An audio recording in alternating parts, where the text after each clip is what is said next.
Hey guys, I ordered a screen protector on Amazon. This one has a gloss finish and it is better than the normal screen guard. It has a front and back indication on the screen guard with the sticker.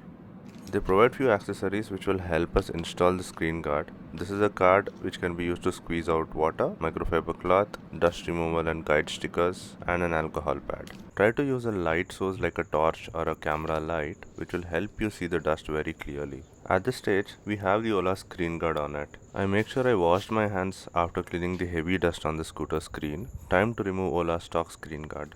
Problem with Ola screen guard is that it is very thin. You'll end up seeing scratches very easily.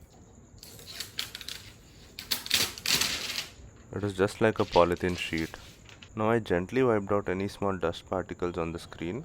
Wiping it with alcohol pad technically helps the new screen guard to stick properly. Now I am removing the swirl marks left by the alcohol pad. Now let's use the guide stickers to align the screen guard even before we remove any front and back layer.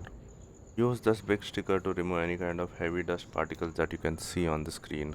As I placed the light source on the handlebar, I could see every small dust very clearly. At this point, I tripped on the gimbal and missed a small part of the recording. At this point, I have removed the back layer and pasted it very carefully on the screen. Now using the card provided to remove any kind of small air bubbles. Gently push it in all directions just to make sure the gum is properly fixed. Now let's remove the front layer on the screen guard.